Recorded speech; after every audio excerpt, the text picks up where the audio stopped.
تبارک و تعالیٰ کی وہ رب ہے، وہ رب العالمین ہے، تمام جہانوں کا پالنہار ہے، تو ہمارے ذہنوں میں یہ چیز ہوگی ہمارا رب اللہ ہے، اس لیے کہ اس آیت میں اللہ تعالیٰ نے مخلوق سے ہونے کی نفی کی ہے، یعنی مخلوق کا جو ہمارے ذہن میں ہے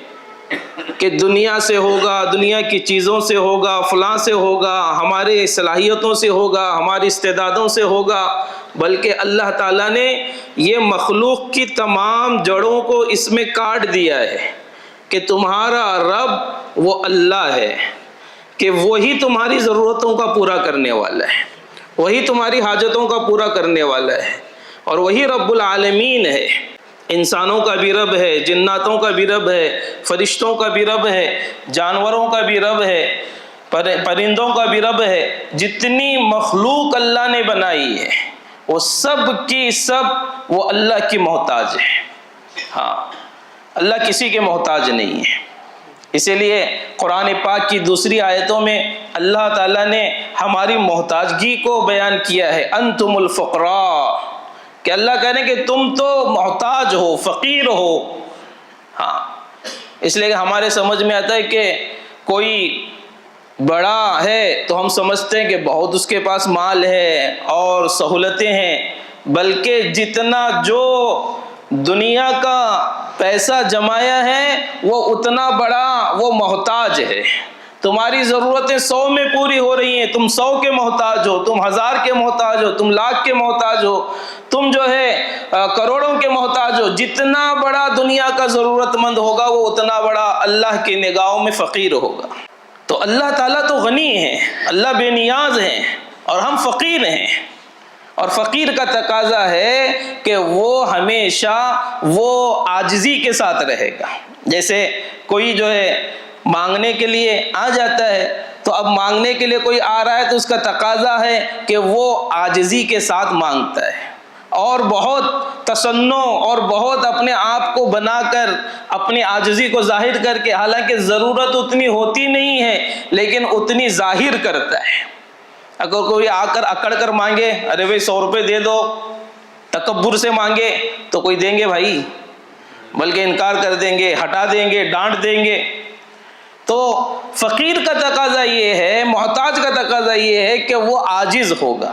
لیکن اللہ معاف فرمائے، آج تھوڑا سا مال آ جاتا ہے تو آدمی اکڑنے لگ جاتا ہے۔ ارے ہو رہا بھائی،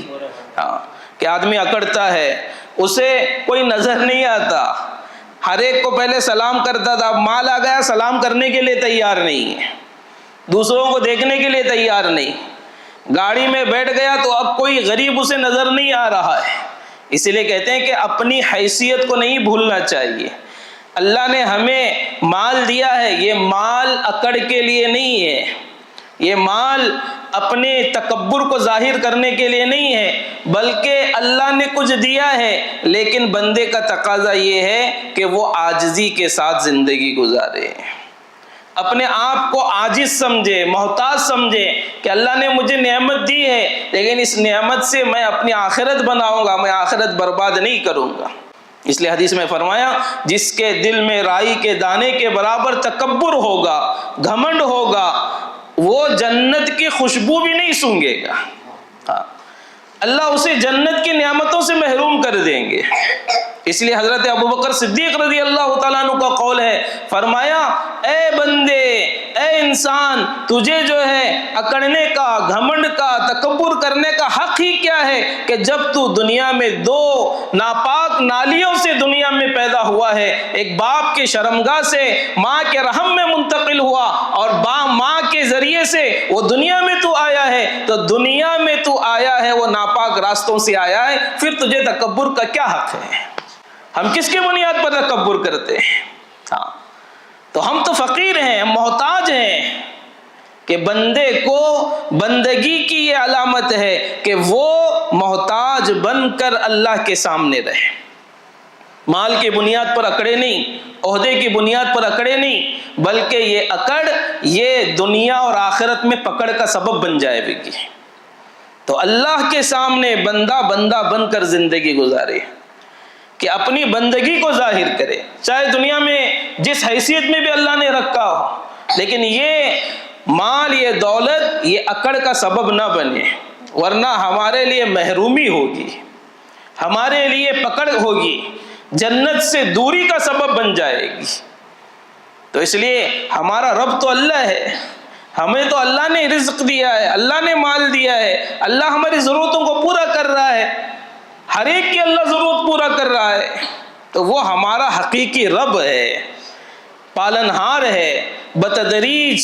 ہماری ضرورت کے اعتبار سے اللہ ہمیں روزی دیتے ہیں۔ بعض کے ذہنوں میں اشکال ہوتا ہے کہ فلاں کو بہت مل رہا ہے، ہمیں نہیں مل رہا۔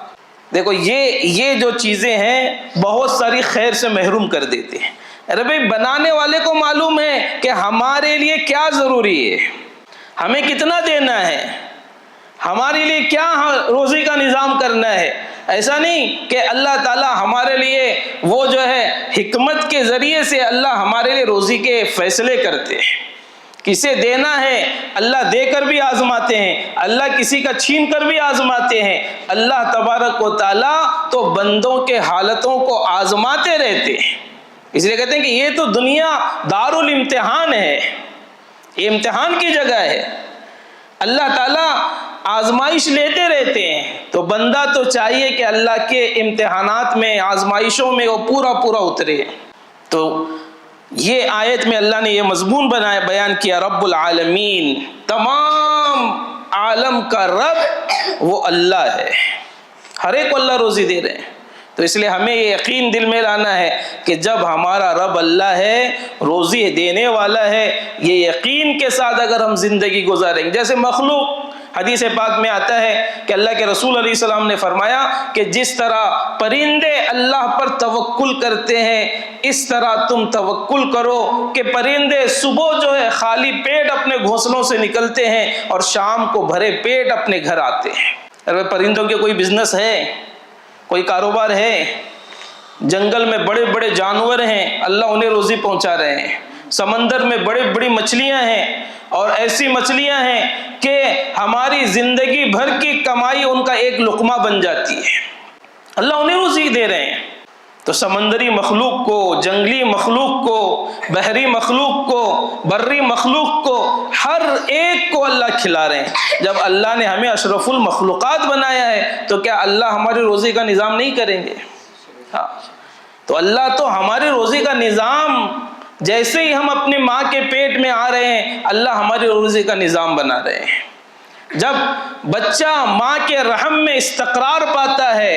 حمل ٹھہر جاتا ہے، تو اللہ تبارک و تعالی جب اس کا جسم بن جاتا ہے اور اس کا ڈھانچہ بن جاتا ہے تو اللہ تعالیٰ اس کی روزی کا نظام بنا رہے ہیں۔ دیکھو عجیب حکمت علماء نے یہاں بیان کی ہے کہ جب ماں کے پیٹ میں بچہ ہوتا ہے 9 مہینے اللہ تعالیٰ اس کی روزی کا نظام بنا رہے ہیں کہ اس کے ناف سے، ماں کی ناف جڑی ہوئی ہے، اس کی رگیں جڑی ہوئی ہیں، اس کی جو ہے نس جڑی ہوئی ہے، اس لیے پیدائش کے بعد وہ نس کاٹی جاتی ہے، تو اللہ تعالیٰ اس کی روزی کا نظام ماں کے ذریعے سے اس کے جسم کے بننے کا اور اس کی پرورش کا، اس کے نشو و نما کا اللہ نظام بنا رہے ہیں۔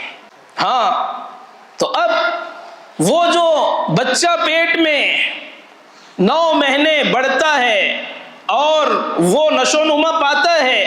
اللہ تبارک و تعالیٰ اسے جو رزق دے رہے ہیں، اسے جو بڑھا رہے ہیں، اس کا نظام اللہ نے عجیب بنایا ہے کہ وہ ہماری بومبی جو ہوتی ہے، جو ہماری ناف ہوتی ہے، اس کے ذریعے سے اللہ ہمیں رزق دیتے ہیں ماں کے پیٹ میں۔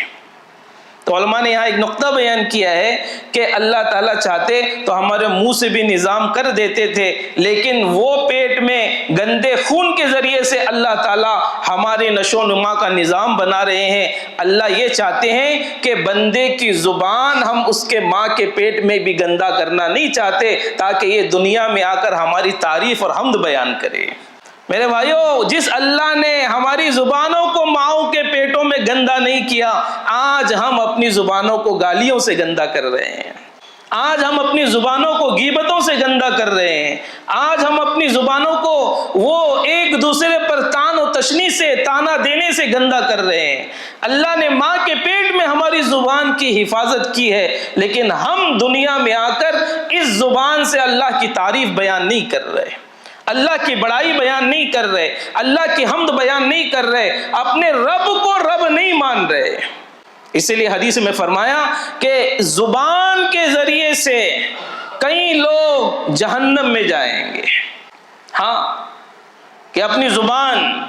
اللہ کے رسول علیہ الصلوۃ والسلام نے تاکید فرمائی زبان کی۔ ایک حدیث میں آپ علیہ السلام نے اپنی زبان کو باہر نکالا اور اس طرح سے پکڑا اور کہا کہ یہی ہے جس کی تم حفاظت کرو، ورنہ یہ زبان تمہیں جہنم میں پہنچا دے گی۔ ارے بات، زبان کے ذریعے سے کتنے گناہ ہو رہے ہیں، ہم سمجھتے نہیں کہ زبان کے ذریعے سے آدمی دن بھر کتنے گناہ کرتا ہے،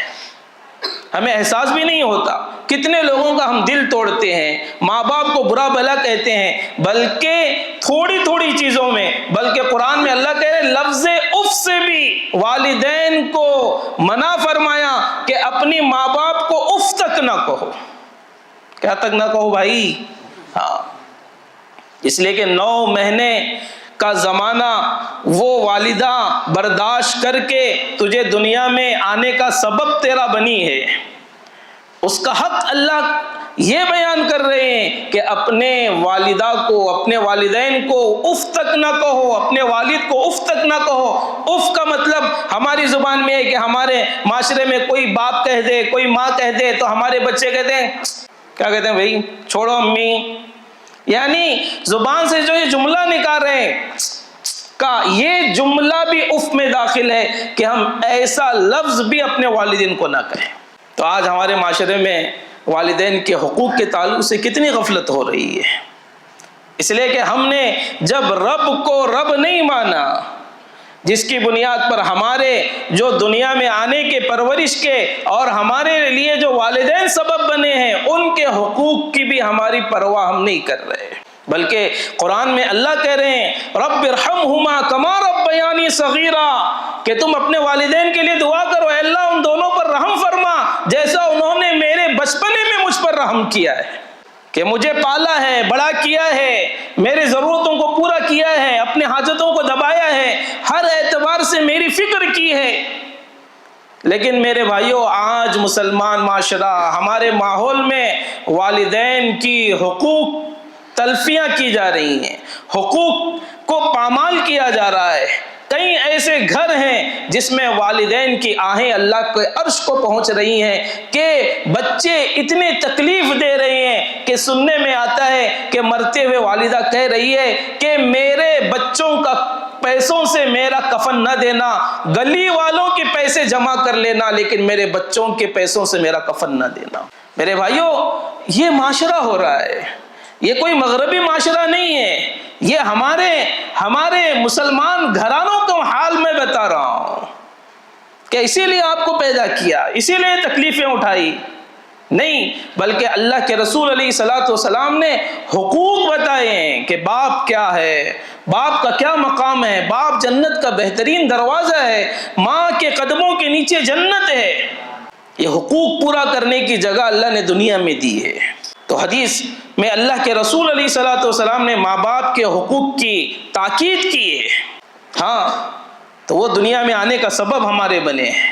تو اللہ تعالیٰ نے ماں کے پیٹ میں ہماری زبانوں کی حفاظت کی، لیکن ہم دنیا میں آ کر اسی زبان سے ماں کو برا کہہ رہے ہیں، باپ کو برا کہہ رہے ہیں، ماں باپ کے لیے نازیبا الفاظ اپنی زبان سے نکال رہے ہیں۔ نہیں میرے بھائیوں،